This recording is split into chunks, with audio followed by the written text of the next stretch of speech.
Today's guest wears many hats and possibly a monster mask or two. You may know him as Jason Pinter, a best-selling thriller author, or you may know him as A.L. Brody, the brain behind The Reaper's Son, a deeply moving paranormal romance about the son of death falling in love.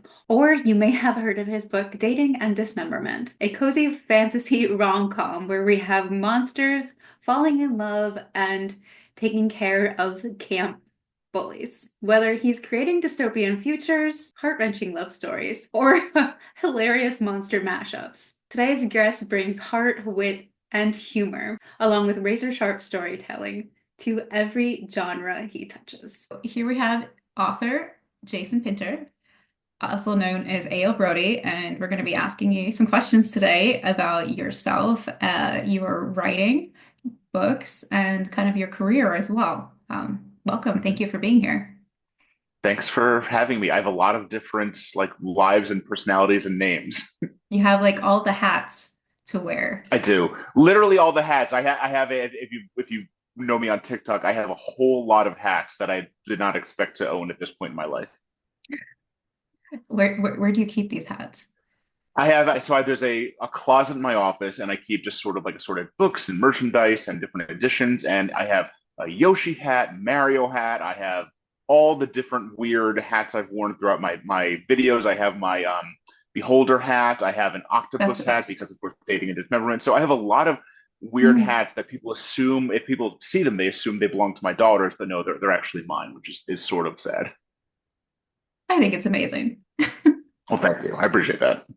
Okay, so why don't you tell us, to start off, a little bit about yourself, as a person, Mhm.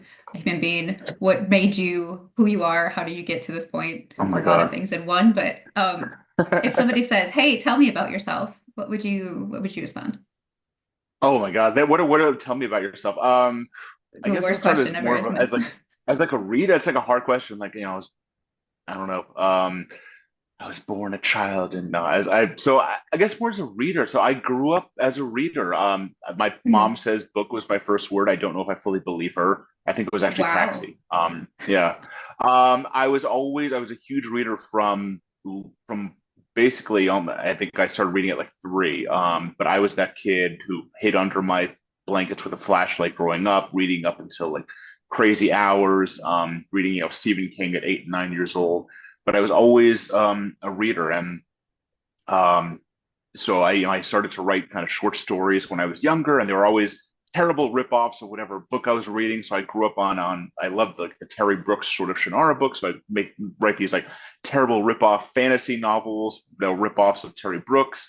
And I never really realized that being a writer or working in books could be a career for a person. I assume, if you were a writer, you were this godlike figure from up on high, descended from the heavens. But it's like, no, writers are pretty much real people. And I think it was, I wrote a lot of short stories when I was growing up. And then I think I was in college and I was like, you know what? I kind of want to try this. I want to write an actual book. And I wrote a terrible coming of age novel in college that will never see the light of day. Because if you don't have a terrible coming of age novel in your drawer somewhere, then you're not, I don't think you're a real writer. But it showed me that I could actually finish a book. And even though that book wasn't very good, it was like, okay, I could write 80,000 words and maybe they weren't very good words. But I think once you prove to yourself that you have the discipline to do that, because it still takes a lot of time, but you can do it every day and commit to it, that showed me that I could actually do it. Um, and I fell in love with writing and publishing, and they are very different. The writing side and the publishing side are very different. And I got very fortunate that I was able to build a career both around writing books and then working on books, both in publishing, in editorial, in marketing, publicity. I ran an independent publishing company for 10 or 11 years, and now I'm working at Simon & Schuster, helping to launch Simon & Maverick while also writing my own books. And it's really just like every day, I feel very fortunate that I get to do this, that I get to write these books. And it's funny because a lot of people who like gotten to know me through like TikTok, they don't realize I've had this sort of long and weird and varied writing and publishing career. They assume I just like, you know, was sort of like birthed into dating and dismemberment. But I actually wrote a lot of books before dating and dismemberment. I wrote a lot, a bunch of thrillers. And so it's just funny that a lot of people are like, "What? I never knew that." It's like, yeah, it's I don't just wear octopus hats and talk about like monsters dating. Actually, there's a lot more to it. which is really awesome. You have like you have layers. You're like an ogre. I'm an onion. I'm You're an I'm an onion. onion. I'm an onion. There we go. So, was there a particular book or author that inspired you to write? You were saying you're reading Stephen King under the blanket when you were a kid, but like, what kind of got you to write that first coming of age novel? Yeah, I don't know if it was like one book. I mean, I grew up loving epic fantasy. I Mhm. was that kid who would like buy the. And this is obviously before ebooks, but I was that kid who bought the 1,000-page paperbacks, like the doorstop paperbacks, and I would read them in like 1 or 2 days. I would just like not leave and not eat for 2 days or however long it took to read 1,000 pages. But I don't know if it was one book. I think it was more just loving the idea of writing and being able to tell stories. And even I remember when I was in high school, I had a friend of mine, and we used to talk about how we were going to start a movie studio together one day, and he was going to produce, and I was going to write, and that never ended up happening. But I just think I always loved the idea of writing and creating. So I don't know if it was one book. I think it was just books as a whole and being able to write these stories, and not really sure what kind of stories I wanted to tell, but just being able to create these characters in these worlds just it seemed like such a foreign thing to me as a kid because I felt like you needed to be something or someone special to do that. And then you do have to be that to some degree, but I think one of the reasons writing is so special is because it is accessible to anybody. All you need is a laptop or a computer, or even a pen and a pad of paper. Really, anyone can do it. It's just obviously finding the time and the discipline. But I think that's what's kind of cool about writing is that anyone can do it. Like, I fear there's authors who write on their phones even. There are, and that's the, I hear writers and like if especially if you're a parent and trying to write too, you write anywhere and everywhere. You write in your car, people write on their phones. Like I don't necessarily recommend this, but like I know women who've written from like hospital beds, like before, after giving birth, things like that. It's absolutely. I know people who have If they're gone on inspired. book tour. They yeah, like go on book tours and like people being driven around vans and writing there. Like you don't always have the ability to just sit down and write for a couple hours. My I wrote a book called A Stranger at the Door, which is the second book in my Rachel Marin series. And at when I wrote that book, I think I had a uh, maybe not a toddler, but like my two children were. I think my younger daughter had just been born, so she was an infant, and then my older daughter was like a year and a half. So they're very close in age, but it was like having a newborn and a year and a half old. I wrote that entire book in like 15 to 30-minute bursts because that's all I had time for in Mhm. between working full time and then caring for two very young children is like I never had the ability to just sit down and write for 3 4 hours. It was like, okay, at 15 minutes, crank out 250 words. A couple hours later, 15 minutes, crank out 250 words. And that I wrote the entire book that way. So people will just like you find time and ways to write. And my biggest pet peeve is when I go to conferences, people are like, I can't write a book. I have a 9 to 5 job. And I'm like, everyone who writes a book has a 9 to 5 job. You find time like you spend, you don't go out to the bar that night or you cancel, your bowling league. Like you just find you wake up an hour earlier and you do it. And that's just the thing you make time even if there is no time. Something I've seen a lot with indie authors, everyone has a job. They're not, that's Mhm. just they're not making a ton of money off of putting out their books. They need a stable source of income. So everyone has a job Yeah. and just finding Yeah. time and they're writing wherever they can. It's amazing. Just it's like for me, but my attention span, like I have no idea how you guys do it. You're amazing. I love hearing your stories. This you, is you so give me cool. you give me way too much credit because my attention span is not what it used to be. But You wear a lot of hats though, so you yeah, have and jumping they're not around. just octopus hats. They're Yeah. not just octopus hats, no. So with those hats that you you wear, you're an author, a publicist, basically, right? Publisher. Publisher. Well, Okay, publisher, technically editorial director. an editorial director. Okay, so how do those roles influence each other? Because you're an author, but you're also Yeah. an editorial director. Like, Yeah. how do you balance that? Well, I've worked in publishing basically for 20 years, in editorial and marketing and publicity. Mhm. So that from that side, I've worked with authors and in the sort of like the both corporate publishing and independent publishing. So I know both sides of that really well. I think being an author really enables me to work with my authors on a level that I think is is pretty unique because I empathize with them. I get what they want and what they're looking for and things that they do want or don't want, especially with Simon Maverick, where we really are dedicated to independent authors and authors who are coming from non-traditional spaces. And things that those authors want are often very different from authors who are just only in the traditional space. Independent authors, they are essentially small business owners. Like you said, most of them have full-time jobs, or if they don't have, if they're able to write full-time, they run it like a small business. They know what their Mhm. income is. They know what they're spending on marketing and advertising. They know how much they're spending going to conferences and how much money they're going to make at those conferences. Like they really have everything kind of mapped out. And I can speak to them on that level because I've done that. I've been an independent author. I've published books independently. Dating and Dismemberment was published independently. The Reaper's Son was published independently. So it's not just me saying like, "Hey, I'm at Simon Maverick and or Simon Schuster, come work with us." But I can say, "I work in traditional corporate. I like a big five publisher. You're an independent author. Here's why I think we can sort of like make two plus two equal five. Why I think working with you can actually benefit you more and allow you more time to either write or give you the money to have a little more freedom." So I think it really it influences my ability to talk to authors because I've been on their side. I'm not just kind of like blowing smoke. So you've been in their shoes, you know how Exactly. their schedules Exactly. probably work. There are different things that they Exactly. might, like other people who would just jump in maybe from a corporate position Exactly. directly, who was not an author, would not be able to recognize or even like understand because they haven't been in that position before. Yeah, and I That's generally know fantastic. and I generally know what questions they're going to ask and can answer them. So rather than they're going to say, "What's the time frame? What sort of money are we talking about? What's the schedule? Why, if I'm publishing independently and making X amount of money, why should I go with you?" And I can answer Mhm. all of that from their perspective and try to convince them this is the right move. But there honestly there are times when maybe it's not the right move, and I need to be honest with them. And I think That's important.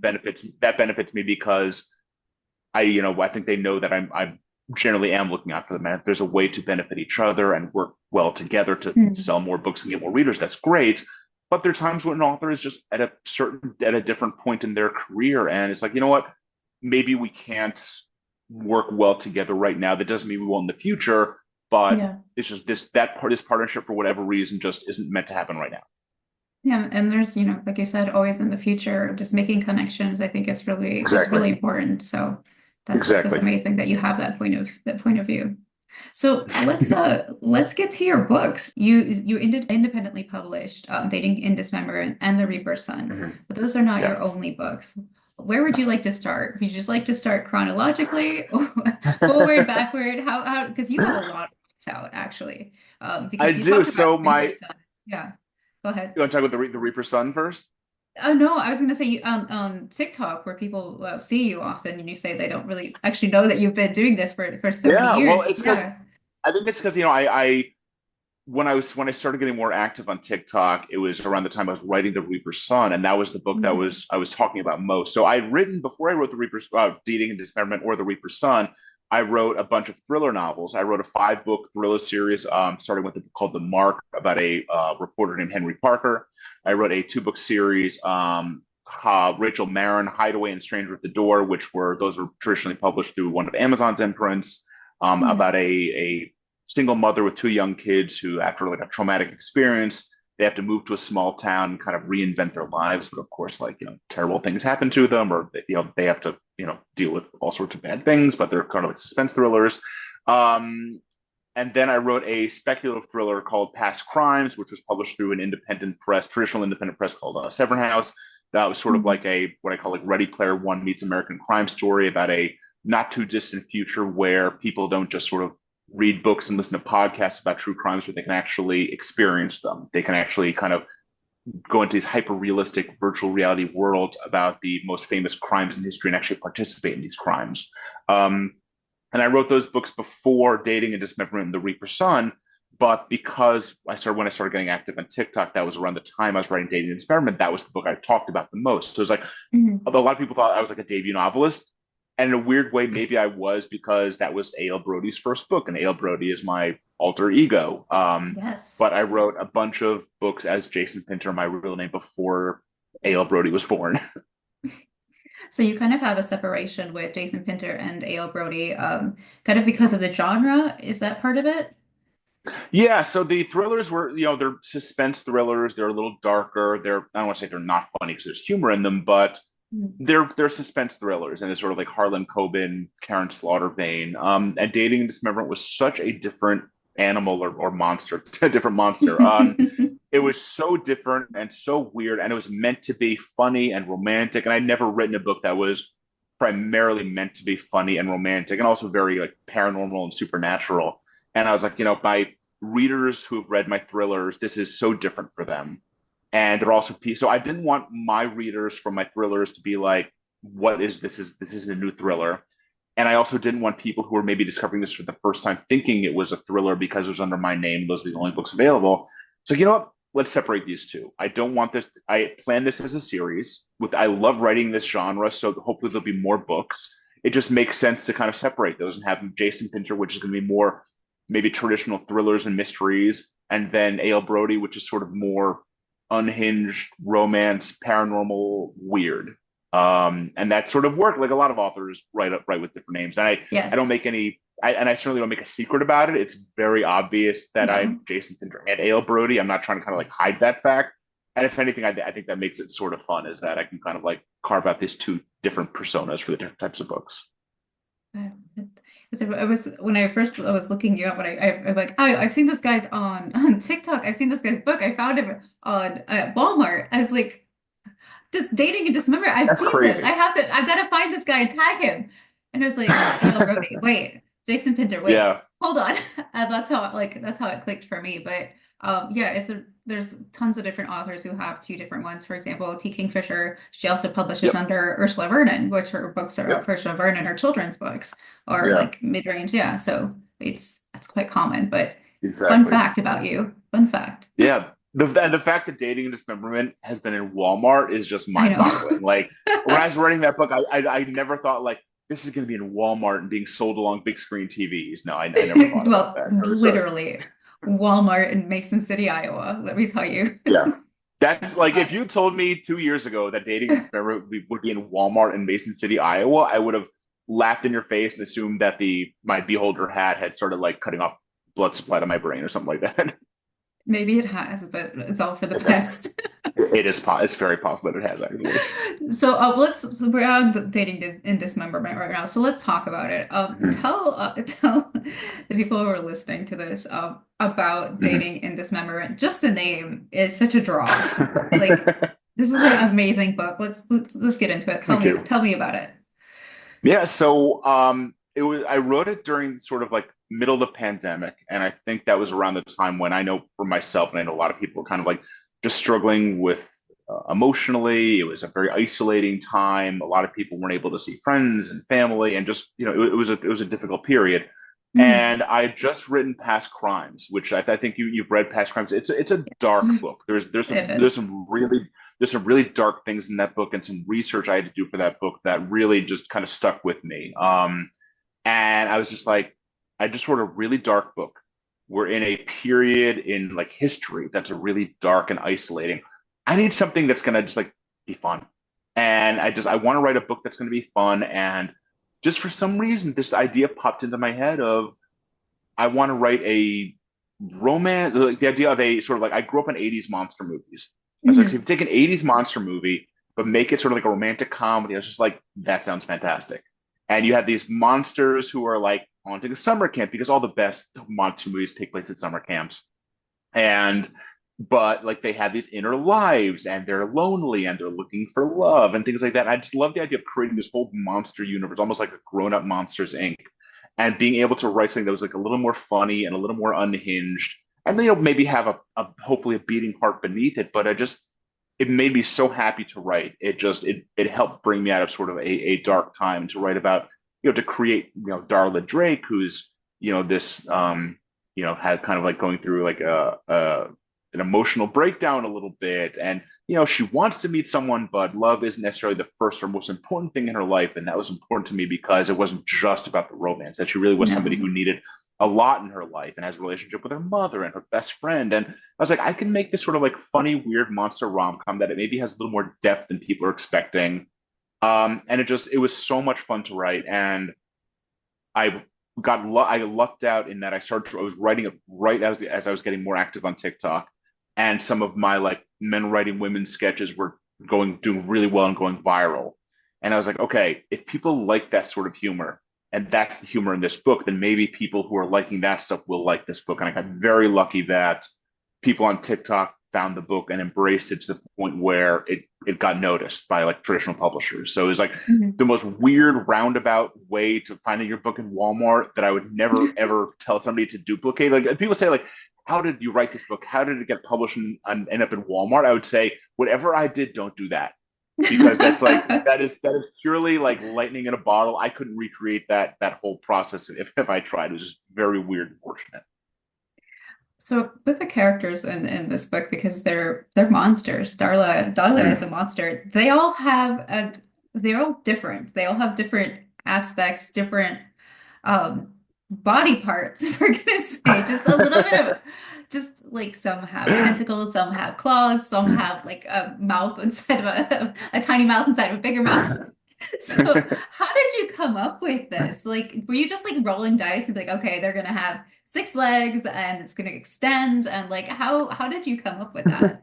It was like that was the most fun part of it is like I wanted this whole I didn't want just like Darla and Jarko and Gretel and Dolores. I really wanted this whole cast of monsters. And I thought about in Star Wars the Mos Cantina scene when Hmm. Luke and Obi-Wan go to Mos Cantina to find Han Solo, and they go into I think it's Mos Cantina, and it's just like this enormous like bar club full of every kind of monster imaginable. And that's what I wanted. I wanted this book to just be popular with every kind of monster imaginable. So I wanted everything from human monsters like, Michael Myers and Freddy Krueger and Jason Voorhees, like monsters that are kind of like people. They're just, Hmm. monster people, to creatures. And I was like, okay, I get to create everything. I get to create every kind of monster I want. So you're going to have humanoids, you're going to have giant spider people, you're going to have birds, you're going to have swamp creatures, you're going to have Darla with her bone crown and Jarko with his tentacles and Dolores and so Dolores has her gobbler, which as you said is sort of like the little like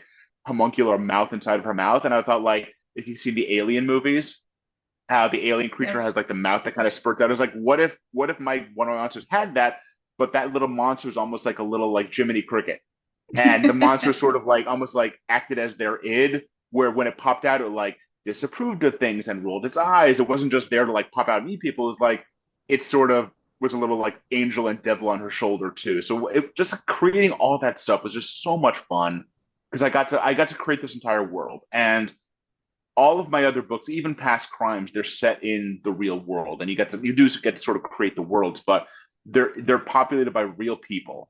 And this is one where I just kind of got to go create all these monsters and say, well, they might still have feelings too, but like even monsters with tentacles have feelings, and that was just a lot of fun.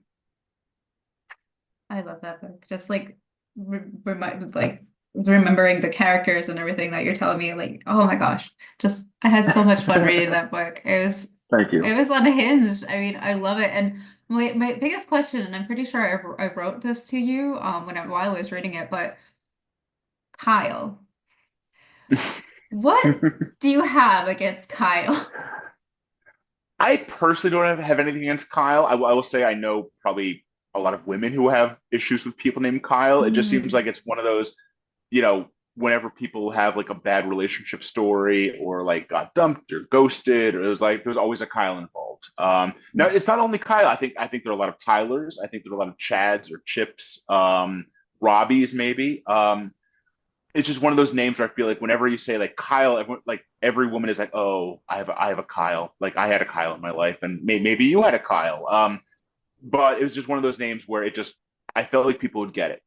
Like Darla has this thing against guys named Kyle because they act a certain way, and I just felt like if people read that, especially women, they're going to be like, oh, I had a Kyle in my life, and so it's not, and again, like not all Kyles, Not all but Kyles, but not all Kyles, but so that's I think there's actually there's a trigger warning in the book, and it's like if you know or are a Kyle, that is a trigger warning. So that is.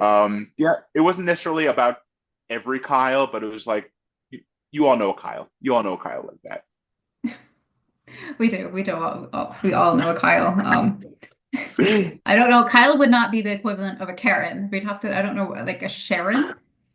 Could we say a Maybe, yeah. Sharon I feel type? like Yeah. Karen is more sort of like bossy, know-it-all, Yeah. Into more thinks they're sort of entitled like kind of. more Yeah. entitled, yeah. Whereas Kyle is more just like kind of douchey, There we kind of go. like Yeah. yeah, like he's the kind of guy who you think you're in a relationship with, but then you find out he's in a relationship with like four other women at the same time or something, Yeah. or like, you know, he'll leave you like you'll text him and he'll leave you on read for 4 days and then say like, sorry, babe, work was crazy, and it's like, come on, like that, more like that kind of guy. He's the kind of guy that has a Facebook group after him because he's been dating them all. That's the kind Exactly, of guy exactly, Kyle exactly. is. But then all the different women he's dating at the same time all meet and become friends, so it all works out. Yes, yes. They don't go against each other. They all go against Kyle, and it is a beautiful like Exactly. they have meetups, like family reunions and things, and it's great. So I think so that's like is the plot of John Tucker Must Die, actually. is it? I think so. Well, there we go. Perfect. A lot of times when you were talking on TikTok about the Reaper Sun, you always mentioned that this Mhm, book has like a very deep place in your heart. So mhm. tell us a little bit about that book and what it took from you to kind of create this kind of story. Yeah, so the Reaper's Son is sort of it's I did that under A.L. Brody too, and it is also paranormal. It is also romance. It's not as weird and funny as Dating and Dismemberment, because it is sort of grounded paranormal romance, I would call it. And that book is really important to me. It's because the main character, Alex, probably has more in common with me than any other character I've written, in the sense that he, as a teenager, didn't really know where he fit in. Always felt like he was an outsider a little bit. Always felt like he never really connected with other people, and that may be by choice, that may be it was forced on him, but for whatever reason. And I was, like that as a kid, where I was both sort of like bookish and sporty. I don't know if boys call themselves sporty, but like I was on the football team and I wrestled and I played basketball, but I was also had my head buried in a book all the time. And I was on the chess team, and I feel like that's a little weird. Like, not you don't see a lot of like jocks who are also on the chess team, but I was. And so it's sort of like I never really felt like I fit in. And I think that is Alex in that book. And to me, it was like, so what does it take for someone like Alex, for somebody who struggles conveying their emotions? What's it going to take for them to open up? And for in this situation, it was meeting somebody who also struggled with their emotions and struggled with opening up for different reasons. But when Alex meets Naya, it was like these two, I say like two lost souls. And sometimes all it takes is meeting somebody who gets you to help bring you out a little bit. And I think for Alex, he never met somebody who got him. And to me, that meant a lot. It was like, and there's a paranormal aspect to it. And Alex is the son of death. And there's this whole, plot about the underworld and taking over for his father.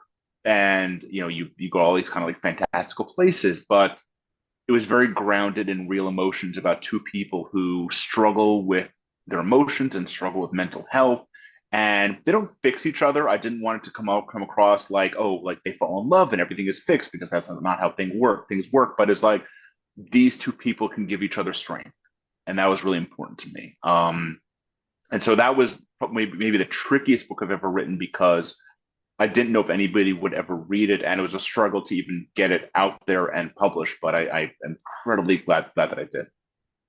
It's a really great book. It's a heartfelt. You have Thank you. just yeah, this the story of this boy that's been taking going from one place to another around catastrophes basically, Yeah. and not really having time to kind of find out who he is beyond that part, of his family, him and his father. And it's quite interesting. It's a very like different concept, not just, I'm growing up normally. I'm growing up like in this as death as like a normal thing because literally my father is Yeah. death. It's really great. Yeah, and he grows up almost desensitized to emotions, and to me, that I Mhm. did want to speak to something to a larger problem with, I think, which is young men and not being able to, or being told explicitly not to express their emotions. That men are supposed to be, kind of like the strong silent type. You don't convey Yeah. emotions. You don't attach to people. You don't develop those kind of emotional attachments. And there are a lot of young men who are told that, who think that that's normal, who think you're supposed to grow up being emotionless, not feeling emotionally attached to anyone. And I think that is incredibly toxic. And I think that's led to a lot of Completely. problems that are going on right now. And so it was sort of like Alex starting to realize that, he grew up being told, push your emotions down, don't listen to them, don't grow attachments to other people. But he starts to realize like that's not the way to live. And to me, it was saying like I do think there's this problem with empathy among young men where they're taught not to empathize, and I think that leads to all sorts of problems as they get older. It prevents them from forming attachments. It prevents them from being good partners because they can't understand how to talk to or be with people. And it was sort of like Alex trying to break through that a little bit or being shown how to break through that. And then that was important to me. It's basically not only coming of age, but emotional intelligence as Yeah, well. very much so. Very much so. The Reaper's Son and Dating in Dismemberment definitely have very different tones. They both do have romance, but you have one that it's more it's a rom-com. It's a monster rom-com, and you have another one that as we said, it's a emotional coming of age story from the point of view of a young boy coming Mhm. to becoming a man. Uh, how did you shift from one of those to the other? That's like a large shift. And you did do a shift from thrillers to dating and dismemberment, but how was the Yeah. shift for you? And I think there's in a weird way, there's dating and dismemberment and the Reaper Son probably have more in common than I think. They're Mhm. definitely very different in terms of tone and vibe, but there really is, and you've read both, there's an underlying thread of people who are lonely and don't know how to express their emotions, and it maybe takes meeting the right person or being in the right situation to help them do that. And that Yeah. there is that thread between both books. So even though they're very different in terms of tone and vibe and setting, Alex and Darla actually have a lot in common. They're both people who are not very good at expressing their emotions, that maybe want to meet the right person, but it's not the first and foremost thing on their mind. I mean, Alex doesn't go to, Whisper Valley to thinking he's going to meet Naya, and Darla doesn't take her sabbatical thinking she's going to meet Jarko. But it's like meeting the right person kind of shows them maybe what they've been missing a little bit, and it Mhm. helps them express themselves in ways that they hadn't before. So like even though the books are very different, I do think there is an emotional thread between those books that's probably pretty clear, and just people who want to find themselves. And maybe it takes meeting somebody who understands them on an elemental level to help them do that. So I think there's actually like a lot, these books actually have a lot more in common than you might think. Was one of the books harder Yeah. to write than the other? Reaper Sun was infinitely harder. I mean, I would say Dating and Dismemberment, I wouldn't say it was hard, but I wrote it quickly because it was just like I had to write it. It was just so much fun. I was enjoying it so much. Hmm. With Reaper Sun, there's a lot more world building. Obviously, I had to create all the monsters in Dating and Dismemberment, but there's a lot of supernatural, paranormal stuff that has greater consequence in that book that took a lot of research. There's also it's a very emotional book. It's a very grounded book, and it has to do with a lot with mental health and physical health too, because there are characters in Reaper Sun that are struggling with both mental health Yes. and real physical ailments. And it was Hmm. really important to me that I did not use mental health or physical health as a plot device. That Yeah. I had to research to make sure that when I was talking about mental health, especially with Naya's character who's really struggling mentally, that if she was going to be going through things, I knew what I was talking about, or if people were on different medications, I knew what those were and what effects they had and how different kinds of treatments. So I would say I had to be respectful in the Reaper's Son in a way that I didn't really for Dating and Dismemberment, because Dating and Dismemberment is like a little more unhinged. But when you're dealing with real people in the real world who are struggling with mental health and physical health, you don't want people to read that thinking he doesn't know what he's talking about, or I've Hmm. dealt with, or I know someone who's dealing with these problems, and he was disrespectful to those issues. So I didn't want that. So it was really important to me to try to get that right. And so that people who, this is what I've heard from people, that people who have experienced that feel like it was treated respectfully. So I think it Yeah. was harder from that perspective because I really wanted the book to feel lived in to some extent. And Mhm. that even if it was paranormal and Alex is the son of death and there's the Cavern of Orcus and all these lives and souls and things like that, that the people who are dealing with real world issues, that the writer felt like he took those seriously. So it was important to me that I took those seriously, and it took more time to get that right versus dating and Dismemberment. I'm like, I can have these monsters kind of do whatever they want because it's my world. Whereas Mhm. with Reaper's Son, it is other people's world too, if that makes sense. Yeah, it's set in our world, but just with Yeah, kind of the shadow or the veil of what is death, and exactly. it's kind of exposed there Exactly. in a really Yeah. neat way. You said you became famous on TikTok because of Book Talk. Book Talk Famous. specifically, Jeez. famous. Book Talk famous. Um, Book because talk of famous. your women or men writing women series that you did on the jokes about a male author writing books for Mhm. women or writing women characters. How did that come about? And then I mean you're actually very good at writing, like romance and things. So like where did this come from, and kind of what is this? What is this? What is this? That's a very like I Yeah. feel like what is this is probably the best question. I like just the notion of like TikTok famous is so funny and weird. And my sister thinks it's the funniest thing in the world because like listen, I'm a dude in my 40s. Like I should not be popular on TikTok. Like I'm not the target audience. But I remember a couple of years ago, this probably maybe 3 years ago at this point, when I was either just starting or hadn't started there yet. And I remember everyone saying TikTok is where the readers are. That, Bookstagram is great. Twitter X was like dying at that. I don't even use it anymore. It's like becoming a cesspool. I don't think threads existed at that point. Like I really don't use Facebook other than like to wish people happy birthday these days. But it's like TikTok is where the readers are. And I was like, okay, well, I'm a writer. I work in publishing. Like, let's see where the readers are. And so I might have had a TikTok account, but I never used it. It was like one of those apps I didn't even open because like people my age didn't use TikTok. But then I was like, you know what? I'll see what it's about. And I started posting videos, and they were terrible. It was like, hey, my name is Jason. If you like to read books, let's be friends. Like that kind of thing. And it's like it's We've all the done most that. cringy thing. Yeah, the most cringy thing ever. And I think there was um an author, and I think this started to go around Twitter at that time because I think people were still actually using Twitter. And it was a male author who was writing like a mystery thriller novel, and there was like a detective at the scene, and they were like kind of surveying the crime scene. And this is pardoned by being explicit, but the detective was like, "We found the woman's body, and she hid. She was like, she had her phone on her, she had this, and she also kept a small purse with a credit card in her vagina." And it was like, yeah. And it was like, and that is actually in a book. That is in a real book. I think it was a New York Times bestseller. And I that was was not on Book Talk at that time, so I did not yeah. like. Oh my Yeah, gosh. that is actually in a book that it was published. I think it might have been it was like a big male mystery thriller writer, and I remember looking at that and being like, "Have you never met a woman or been aware of how anatomy works? Like, how does that end up in a book?"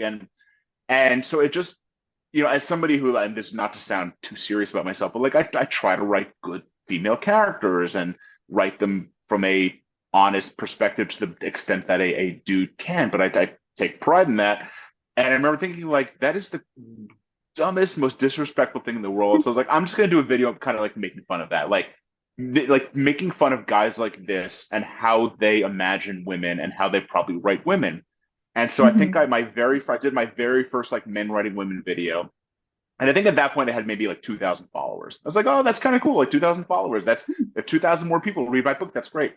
And I think like I don't think I'd ever had a video that got more than 5,000 views. And I did that video, and it was like within an hour it was like 50,000 views. And I think by like the next day it was at like 500,000. And I was like, this is, and I remember I texted to my sister, and I was like, Allie, like what's going on here? She's like, brother, you're going viral. And I was like, what?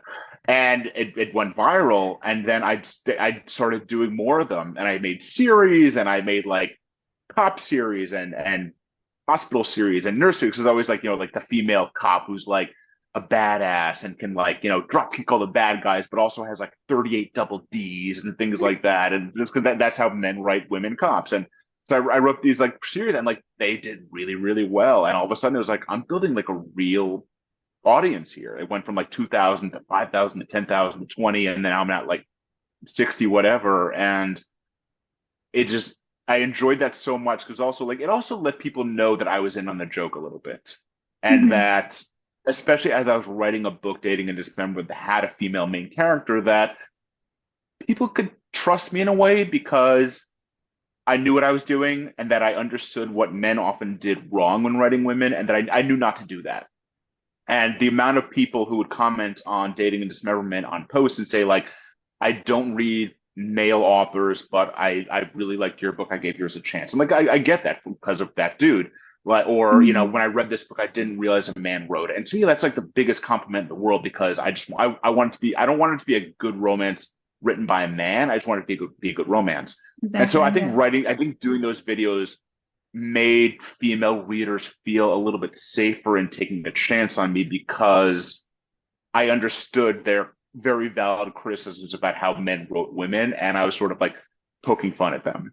And I think Yeah. that, it was both fun, but also weirdly good for my career.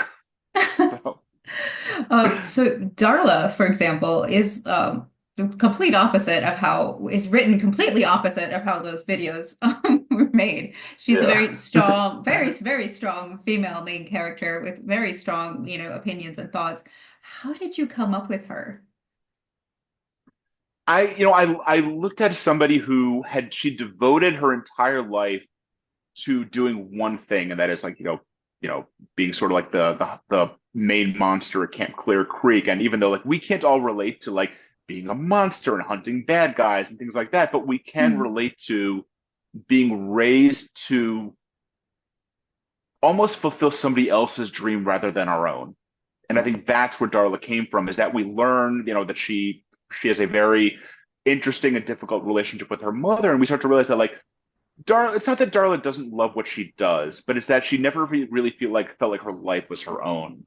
She felt like she was always doing something to make her mother happy or make her father happy. And she has, her best friend Gretel is now like getting married and having a baby. And there's a feeling, like there's a sense that Darla has of like, wait, I'm not saying I want to get married and have a baby, but all my friends are doing things and moving on. Like, am I missing out on something?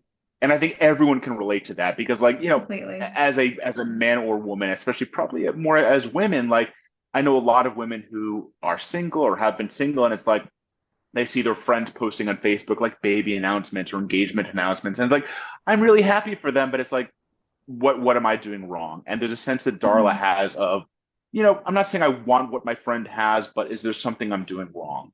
And that's when she Mhm. sort of steps back to think about like, what else do I want in my life? And again, it's not necessarily about meeting a guy, but it's just that I want more. This there has to be more than that, and that's sort of where Darla came from. Then it was like, well, she meets somebody who fulfills part of that, and that she Mhm. realizes that part of what she wanted more of was somebody else to connect with besides her mother, because like your mother can't be everything. Like, you have your best Yeah. friend, you have your mom, but maybe you want someone to experience other things with. And that's sort of where Darla came from. And she was just like, the grumpy sunshine is sort of like a very popular trope. I was sort of like, well, Yeah. what if it's like grumpy grumpy? Because Darla's a little grumpy too. And I feel like Yeah. honestly, like I know more women that are more grumpy than Sunshine, or at least have that grumpy side to them. So yeah, so like I was like, I think it'll be fun if like Darla's kind of grumpy too, and she's kind of sarcastic and sardonic, and doesn't take shit. I don't know if I can curse here. Shit from I think anybody. I think I think Um, you can. Yeah. You okay, go ahead. You she you can doesn't say take the shit. swear word. She doesn't take shit from anyone. And I know, I'm gonna put up money in the swear jar. The Reaper's going to come for me. Oh Um, no. but I just love the idea of a character like that, who is sort of like a little grumpy, but just wanted more than what she is currently, and that's where that came from. And to me, that was realistic, because I know a lot Mhm. of women feel that way. Is life passing me by? And what should I be doing that maybe I'm not doing that would bring me happiness? And it's not always about a guy. It can be a lot about a lot of different things. Yeah, like are you following society's path for you? You're supposed to be carving Yeah, out your own path. What am I supposed to be doing? There's no playbook. exactly. Like, And Darla has been told her entire life, this is what you're supposed to be doing. You need to follow in this path. You need to go in this profession. You need to follow, do hmm, this and do that. And the book literally starts with her all of a sudden pausing and being like, what if I don't want to do this anymore? And there are emotional ramifications to that. And I thought that'd be really fascinating to explore, not just as a woman, but also like somebody whose profession is like unaliving bad people. What if you feel like there's more to life than unaliving bad people? And where does she go from there?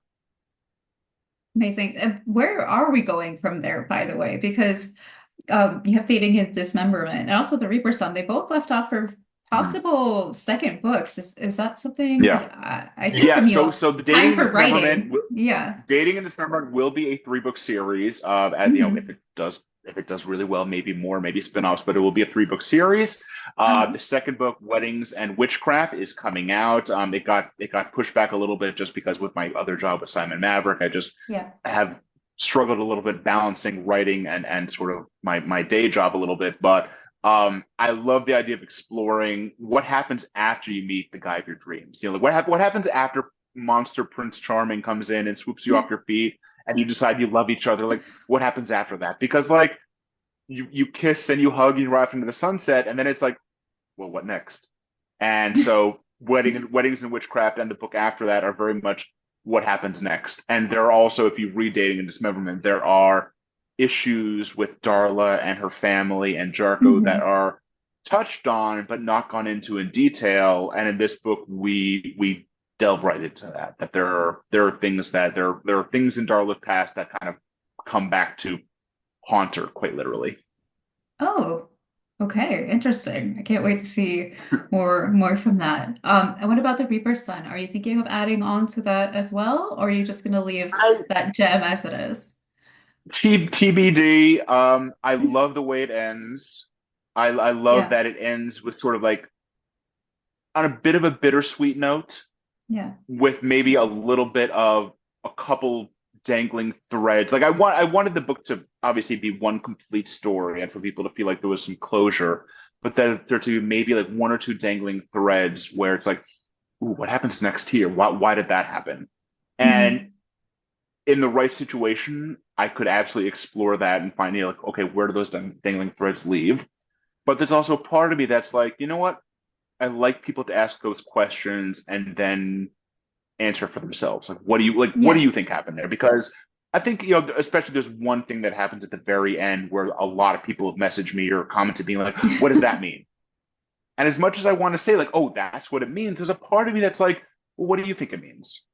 And Hmm. I want them to think like, what do you think that meant? And there's part of me that does sort of like that, leaving things on a bit of an open-ended note where a reader can try to discern for themselves. So I I don't want to say there won't be a sequel, but if this is the only book, I'm kind of okay with that.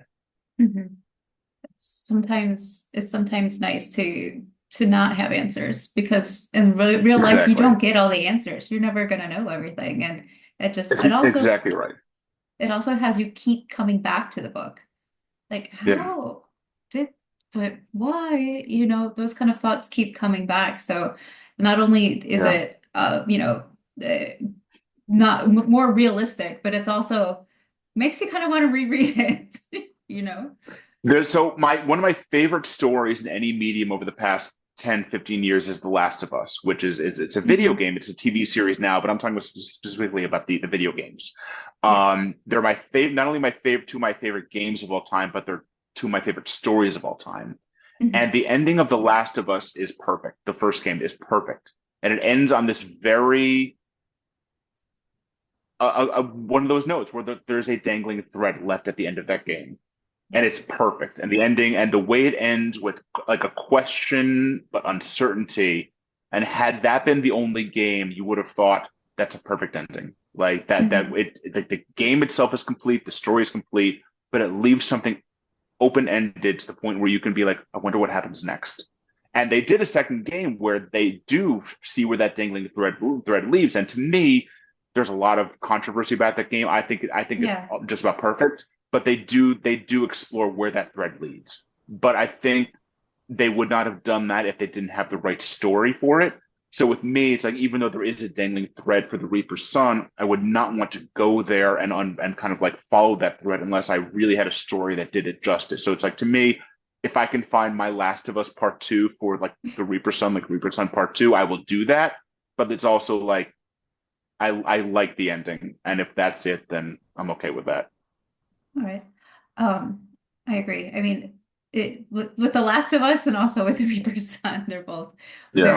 very good storylines. I know a lot of people might have played the video games, so they might not know how far, because the series, I don't know when the second season is coming out. Second series comes out next a week from today, and Ooh. I'm really excited. Yeah, Yeah. I'm really excited. Okay, Yeah, I mean, great. We so can if you've message about if it. you've seen the TV show ends the same way that the first game does. It's the exact same Hmm. sort of question, and then the Yeah. second game, I guess the second season is sort of like what are the ramifications of what happens at the end of that. So I'm really excited. Like I know what happens, but I'm sure they'll change some things up. So I'm excited.